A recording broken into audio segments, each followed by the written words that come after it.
16వ తేదీ నవంబర్ నెల 2024వ సంవత్సరం. ఈరోజు దేవుని వాగ్దానము. కీర్తనలు 119వ అధ్యాయము 105వ వచనము.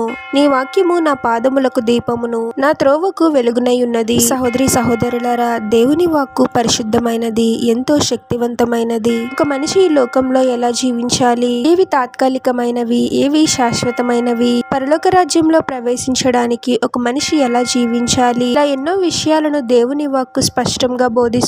ఎవరైతే వాక్యానికి లోబడి వాక్య ప్రకారం జీవిస్తారో వారు దీవింపబడతారు, అన్ని విషయాలలోనూ ఆశీర్వదింపబడతారు. మనం చీకటిలో ఉన్నప్పుడు మన దగ్గర దీపం ఉంటే ఆ దీపం సహాయంతో మనం ముందుకు వెళ్ళగలము. దేవుని వాక్యము దీపముతో పోల్చబడింది. అవును, వెలుగు ఉన్న చోట చీకటి ఉండలేదు. దేవుని వాక్కు మనల్ని చీకటిలో నుండి వెలుగులోనికి నడిపిస్తుంది. ప్రార్థన.